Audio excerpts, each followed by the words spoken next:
우크라이나군과 치열한 교전을 벌이고 있는 주요 도시 곳곳에서 공세를 이어갔습니다. 기갑 부대 차량이 거리를 거침없이 민간인 636명이 숨졌으며 미사일 160여 발을 퍼부었습니다. 안전을 보장할 수 없다고 밝혔습니다.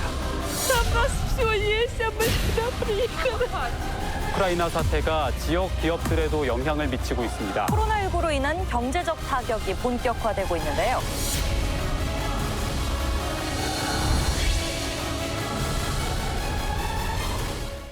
앞서 여의도 초대석에서 이용빈 의원에게 우크라이나 출신 고려인들이 처한 상황을 생생하게 들어봤는데요. 러시아와 우크라이나 전쟁으로 인한 파장은 우리 지역에도 미치고 있습니다. 계속해서 시사와이드에서 이야기 이어가 보도록 하겠습니다. 네, 오늘은 전세영 캐스터 그리고 김일태 전남대학교 연구 석좌 교수 겸 명예교수와 함께합니다. 안녕하세요. 예, 안녕하세요. 네, 러시아의 침공으로 시작된 우크라이나 전쟁이 7주차로 접어들고 있는데요. 전쟁이 길어지면서 세계 경제 불확실성도 커지고 있다고요. 그렇죠. 이제 장기적인 어떤 그 임팩트가 일어나는 것 같습니다. 실제적으로 아시다시피 이제 원자재 특히 이제 국제 유가, 가스 부분에 상당한 큰 영향을 미치고 있습니다. 그래서 미국이 실제로 러시아의 의존도가 높은 건 아니지만은 미국의 1갤런당에 저희가 4달러가 넘었습니다. 그럼 결국은 우리나라하고 비슷하게 돼버린 거죠. 그래서 이런 정도의 이제 임팩트가 강화된다는 것은 상당히 좀 우려될 만한 그런 상황이고요. 두 번째는 이제 곡물에 관한 이야기들이죠. 그래서 결국은 곡물에 관한 이야기는 어떻게 보면 수입 물가라든지 아까 배럴당 이제는 100달러가 넘었었기 때문에 수입 물가가 7~80% 계속 또 올라가고 있어요. 이제 그런 면을 볼 때는 이건 인플레이션에 또 어떤 압력을 무진장 강하게 받고 있거든요, 저희들이. 그 다음에 이제 그러다 보니까 지금 저희들이 금리를 이제 앞으로도 계속 올릴 거라고 생각되지만은 그러다 보니까 이제 저희들이 그동안에 선제적으로 금리를 올렸어요. 근데 이제 최근에 이 많은 서구의 자본들이 빠져나가고 있습니다. 우리가 말하면 이제 이머징 마켓에서 이제 신흥 시장에서 빠져나가고 있거든요. 그런 빠져나가고 있다는 것은 결국은 뭡니까? 한국의 코스피라든지 이런 지수들이 지금 낮아지고 있어요. 그 반면에 미국이나 그러니까 자원이 없는 나라하고 자원이 있는 나라하고 또 갈려지게 되는 거예요. 세계 경제가. 이제 그런 점에서 세계 경제의 임팩트가 어떻게 보면 좀 불확실하다고 우리가 볼 수 있겠죠. 네, 그렇군요. 또 세계 무역 기구가 WTO죠. 우크라이나 전쟁의 영향으로 올해 세계 무역 성장이 반토막이 나고 세계 경제 성장률도 1.3%포인트 낮아질 것으로 예상을 했는데요. 이렇게 큰 경제보다도 일단 당장의 치킨집하고 전집 사장님들도 이 러시아 우크라이나 전쟁이 이렇게 우리한테도 영향을 미칠 줄 몰랐다 이런 말씀들을 하시거든요. 왜 이번 전쟁이 이렇게 많은 영향을 끼치고 있는 것일까요? 그러니까 이번 전쟁의 특징을 우리가 한번 생각해 보면 됩니다. 그러니까 과거에는 이제 소련이 멸망한 후에는 이게 미국 중심의 단극 체제였어요. 그래서 미국이 그동안에 쭉 오다가 이제 그동안에 근데 중국이라든지 이제 러시아가 그 체제를 정비하고 이제 상당히 이제 양극화의 어떤 체제로 나가요. 그러니까 신냉전의 체제가 이제 일단 들어온 거죠. 그러다 보니까 미국을 중심으로 해서 다 모일 수가 없어요. 그러니까 나토를 중심으로 해서 모일 수 있지만은 실제로 자원을 갖고 있는 브라질이나 인도라든지 이런 나라들은 시장이 또 중국하고도 관계되기 때문에 그런 나라들과의 관계성이 있기 때문에 이게 과거에 민주주의와 공산주의 이렇게 나눠질 수가 없어요. 그 신냉전 체제가 아주 전쟁의 성격이 다르다는 거예요. 그다음에 두 번째로는 이제 과거에는 자유무역을 했잖아요. WTO를 중심으로 해서. 그런데 지금은 어떻게 됐습니까? 아시다시피 신보호주의적인 굉장히 많이 들었습니다. 그러니까 미중 경제전쟁. 저희 같은 경우는 뭡니까? 한일 경제전쟁. 이렇게 보니까 이게 보호주의적인 색채가 아주 강하게 된 거예요.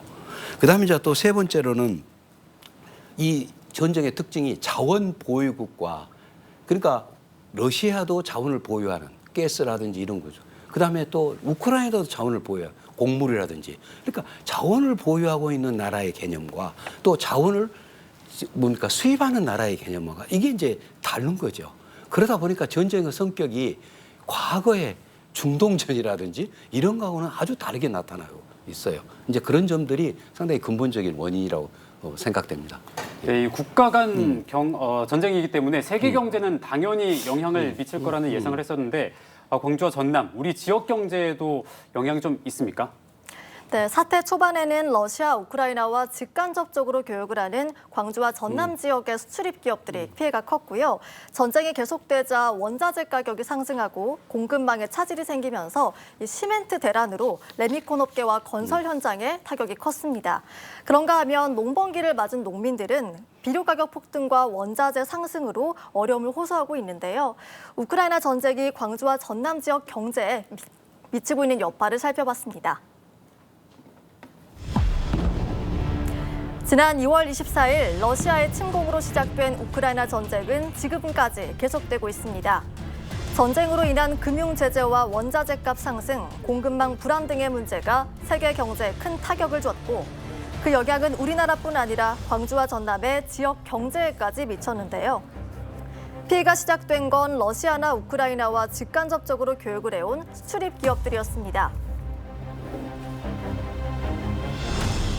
광주 상공회의소가 지역기업 30곳을 대상으로 영향 모니터링을 진행한 결과 56.7%가 피해를 봤다고 답했는데요. 어떤 피해 사례들이 있었을까요? 전쟁이 발발하면서 바로 이제 물류 쪽이 중단이 된 상황이었습니다. 그리고 그 다음에 바로 스위프트 코드 은행 거래가 단절이 되면서 이제 이미 수출했던 물품에 대한 그 대금을 못 받는 사례들이 먼저 표면적으로 나왔고요. 그 다음에는 이제 그쪽 러시아 시장이 밝기 때문에 그쪽에 수출하려고 바이어와 상담을 했지만 이제 제재 때문에 추가적인 상담을 못해서 거래가 중단된 사례들 순으로 이렇게 문제들이 커지고 있었습니다.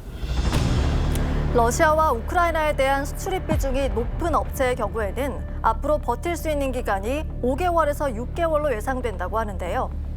전쟁이 끝나도 선진국들의 경제 압박이 풀리지 않는 한 회복할 수 있을지는 미지수인 상황. 피해가 심각한 건 레미콘 업체도 마찬가지입니다. 레미콘 공업 협동조합을 찾아 현재 상황을 들어봤습니다. KBC에서 왔어요. 네, 안녕하세요. 지난 2월분부터 이제 그 시멘트 톤당 78,800원이었는데 보통 가격이 이제 94,000원, 3,000원대로 해가지고 거의 이제 14,200원 정도 오른 셈입니다. 근데 이제 레미콘 쪽에는 거의 한 원가의 이제 한 40% 정도 차지하거든요, 시멘트가.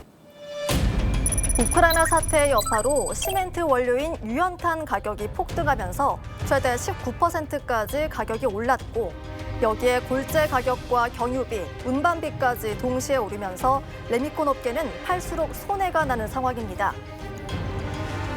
레미콘 업계에 따르면 30평 아파트 한 채에 들어가는 레미콘 비용은 약 800만 원이라고 하는데요.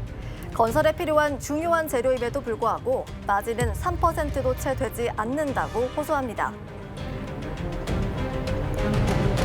그런가 하면 본격적인 농번기를 앞둔 지역 농민들도 비료값 상승으로 피해가 크다고 하는데요.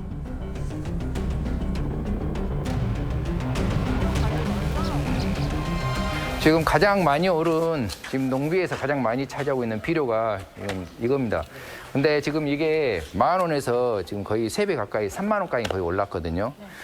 그리고 지금 저희가 그 아직 나락을 판매하지 못한 나락이 저렇게 있는데 이게 2년 전에는 이 톤백 하나에 150만 원 정도 했어요. 그리고 작년에는 130만 원 했습니다. 지금 올해는 이게 110만 원 합니다. 농산물은 공산품이 아니기 때문에 예를 들어서 비용이 상승되면은 이 농산물 가격이 올라야 될 거 아닙니까? 근데 뎁스에 더 떨어져요. 소득을 보장을 못 받고 있습니다. 이런 애로사항이 많이 있습니다. 러시아는 비료의 원료가 되는 질소, 탄산칼슘, 인산염의 세계 최대 수출국이다 보니 공급망에 차질이 생기면서 비료값이 폭등하고 있습니다. 여기에 인건비와 연료값까지 상승하면서 농민들은 삼중고에 시달리고 있는 겁니다. 정부에서는 무기질 비료 가격 인상 부대 80%를 지원해 준다고 하지만 농업에 쓰이는 비료는 종류만도 20가지가 넘기 때문에 그 나머지에 대한 피해는 고스란히 농민들이 떠안게 됐습니다. 지금 당장 러시아와 우크라이나가 전쟁을 중단한다 할지라도 2024년까지는 이 여파가 이어질 것 같습니다. 하지만 국제적으로 러시아를 제재하면서 우리는 러시아의 많은 원자재를 수입하고 있는데 현재 농산물 가격이 보장되지 않는 선에서는 굉장히 어려움이 당분간은 지속되지 않을까 이렇게 예상하고 있습니다. 러시아와 우크라이나 전쟁으로 인한 여파가 광주와 전남 지역 산업 곳곳에 미치고 있습니다. 전쟁이 계속되면서 피해는 늘고 있는 상황. 적절한 지원과 대책 마련이 시급해 보입니다. 네, 건설업과 농업, 다양한 업종에서 상당한 피해가 있다는 것을 영상을 통해서 저희가 확인을 했는데요. 현재 국내에선 어떤 조치가 취해지고 있나요? 먼저 오는 20일부터 무역 조정 지원 등에 관한 법률이 시행이 될 텐데요. 그렇게 되면 우크라이나 사태로 피해를 본 기업들의 심의를 거쳐서 지원을 받을 수 있습니다. 전라남도는 어려움을 겪는 중소기업을 돕기 위해서 긴급 경영 안정자금 200억 원을 긴급 융자 지원한다고 밝혔고요. 또 정부와 농협은 무기질 비료 가격 인상분의 80%를 지원하기로 했고 최근에는 원예용 비료도 지원 대상에 포함이 됐습니다. 또 유연탄 공급 불안으로 시멘트 가격이 폭등하면서 생긴 문제에 대해서는 최근 대통령직 인수위도 빠른 대처를 정부에 요청한 상태입니다. 네, 그럼 광주 전남 지역의 산업 특성을 봤을 때 어떤 부분에 대한 대책과 지원이 필요하다고 생각을 하시나요? 예, 광주 같은 경우는 이제 특히 이제 이게 수출 중소기업이 이제 문제가 되거든요. 근데 러시아 같은 대러시아 수출이 주로 이제 광주 지역은 자동차 또는 자동차 부품 또 그다음에 반도체, 가전 이런 쪽에 좀 치중이 돼 있고요. 그다음에 우크라이나 쪽의 수출은 주로 이제 아시다시피 타이어. 그게 어떻게 보면 이제 광주의 주력 산업하고도 이게 관련이 되어 있습니다. 그다음에 전남 지역은 이제 말씀드렸지만은 이제 가스 가격이나 이런 거 되기 때문에 석유화학. 그러니까 석유화학 분야는 어떻게 보면 이게 이제 수입 물가도 올랐지만은 가격 상승으로 단기적으로는 상당히 좀 괜찮아요. 근데 이게 장기적으로 수입 물가도 오르고 수출 물가도 오르면 그게 과연 이제 경쟁력을 얼마나 확보할 것이냐 이게 이제 문제가 되는 거죠. 그래서 아까도 이제 앵커께서 캐스터께서 말씀하셨지만은 결국은 현지의 이러한 피해 상황의 어떤 저기를 확실히 좀 인지를 해야. 그래야지 피해 규모도 나오지 않겠습니까? 그래야 경영 안전자금도 나오고. 그래서 조금 우리가 시도의 차원에서 좀 현지와 어떻게 좀 여러 수 있는 네트워크를 좀 구성하는 것이 필요하다고 생각합니다. 네, 오늘은 러시아 우크라이나 전쟁으로 인한 우리 지역의 경제 피해와 대책에 관해서 얘기 나눠봤습니다. 오늘 두 분 함께해 주셔서 고맙습니다.